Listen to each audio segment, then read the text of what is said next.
ओम जय मां राधा, जय मां राधा, जय मां राधा। श्री परमात्मने नमः। श्रीमद् भगवद गीता के पहले अध्याय का महात्म्य।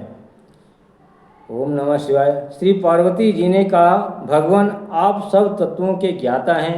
आपकी कृपा से मुझे श्री विष्णु संबंधी नाना प्रकार के धर्म सुनने को मिले, जो समस्त लोगों का उद्धार करने वाले हैं। देवेश, अब मैं गीता का महात्म्य सुनना चाहती हूँ, जिसका श्रवण करने से श्री हरि में भक्ति बढ़ती है।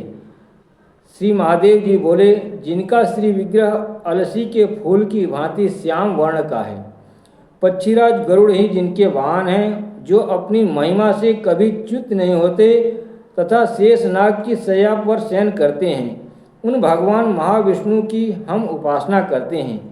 एक समय की बात है, मूर दैत्य के नाशक भगवान विष्णु शेषनाग के रमणीय आसन पर सुखपूर्वक विराजमान थे।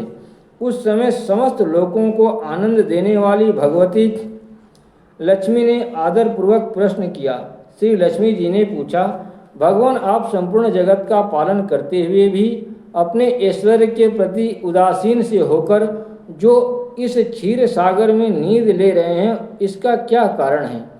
श्री भगवान बोले, सुमुखी, मैं नींद नहीं लेता हूँ, अपितु तत्व का अनुसरण करने वाली अंतर्दृष्टि के द्वारा अपने ही माहेश्वर तेज का साक्षात्कार कर रहा हूँ। देवी, यह वही तेज है जिसका योगी पुरुष कुशाग्र बुद्धि के द्वारा अपने अंतःकरण में दर्शन करते हैं तथा जिसे मीमांसक विद्वान वेदों का सार तत्व निश्चित करते हैं।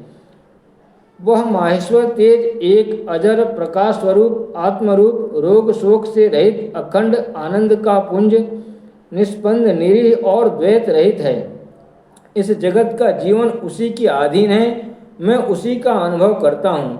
देवेश्वरी, यही कारण है कि मैं तुम्हें नींद लेता सा प्रतीत हो रहा हूँ।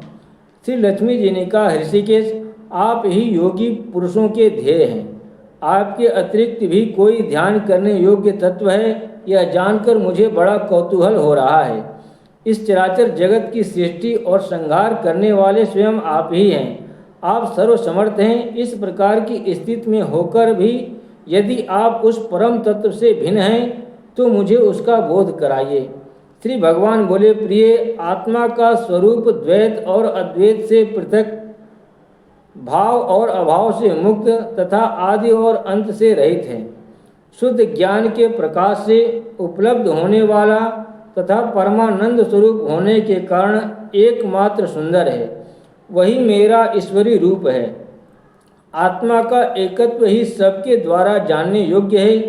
गीता शास्त्र में इसी का प्रतिपादन हुआ है। अमित तेजस्वी भगवान विष्णु के ये वचन सुनकर लक्ष्मी देवी ने शंका उपस्थित करते हुए कहा, भगवान, यदि आपका स्वरूप स्वयं परमानंदमय और मन वाणी की पहुँच के बाहर है, तो गीता कैसे उसका बोध कराती है?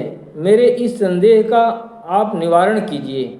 श्री भगवान बोले, सुंदरी, सुनो, मैं गीता में अपनी स्थिति का वर्णन करता हूँ।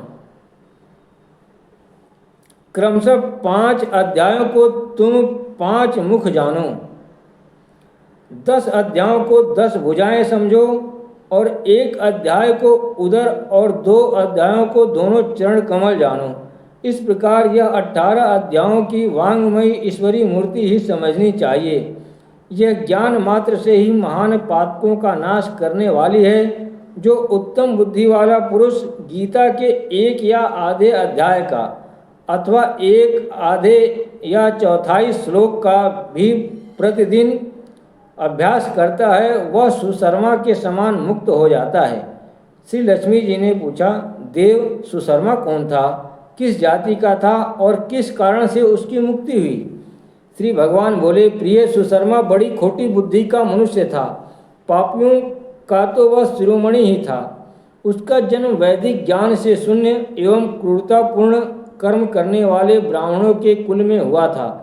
वह न तो ध्यान करता था, न जप, न होम करता था, न अतिथियों का सत्कार। वह लंपट होने के कारण सदा विषयों के सेवन में ही आसक्त रहता था।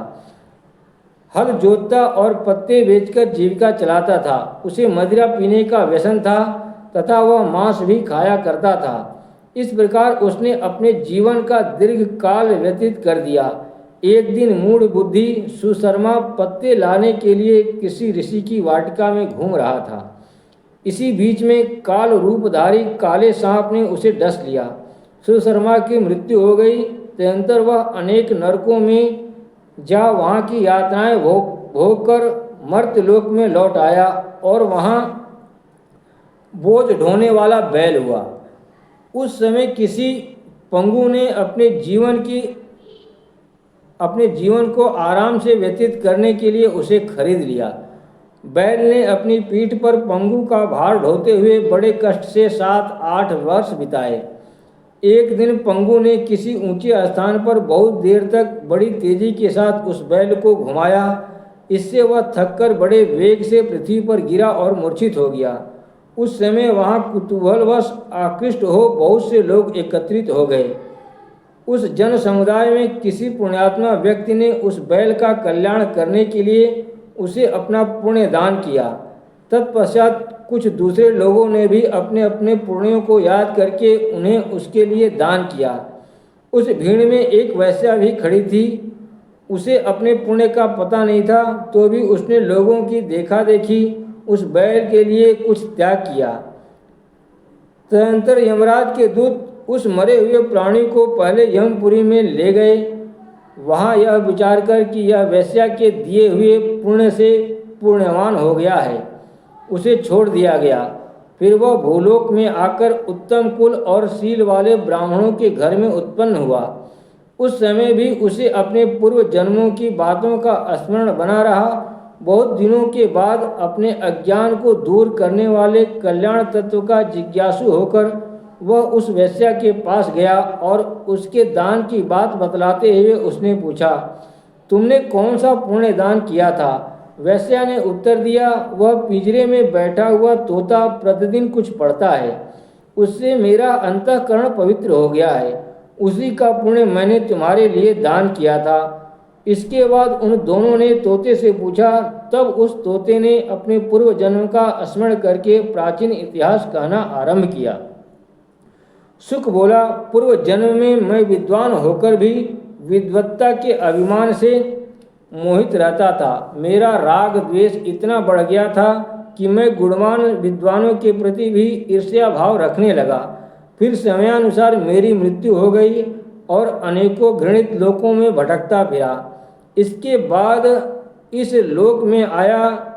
सद्गुरु की अत्यंत निंदा करने के कारण तोते के कुल में मेरा जन्म हुआ। पापी होने के कारण छोटी अवस्था में ही मेरा माता पिता से वियोग हो गया। एक दिन मैं ग्रीष्म ऋतु में तपे हुए मार्ग पर पड़ा था। वहाँ से कुछ श्रेष्ठ मुनि मुझे उठा लाए और महात्माओं के आश्रम के भीतर एक पिंजरे में मुझे डाल दिया। वही मुझे पढ़ाया गया। ऋषियों के बालक बड़े आदर के साथ गीता के प्रथम अध्याय की आवृत्ति करते थे। उन्हीं से सुनकर मैं भी बारंबार पाठ करने लगा। इसी बीच में एक चोरी करने वाले बहेलिये ने मुझे वहाँ से चुरा लिया। तत्पश्चात इस देवी ने मुझे खरीद लिया। यही मेरा वृतांत है, जिसे मैंने आप लोगों से बता दिया। पूर्व काल में मैंने इस प्रथम अध्याय का अभ्यास किया था, जिससे मैंने अपने पाप को दूर किया है। फिर उसी से इस वैश्या का भी अंतःकरण शुद्ध हुआ है और उसी के पुण्य से ये द्विश्रेष्ठ सुशर्मा भी पाप मुक्त हुए हैं। इस प्रकार परस्पर वार्तालाप और गीता के प्रथम अध्याय के महात्म्य की प्रशंसा करके वे तीनों निरंतर अपने अपने घर पर गीता का अभ्यास करने लगे। फिर ज्ञान प्राप्त करके वे मुक्त हो गए।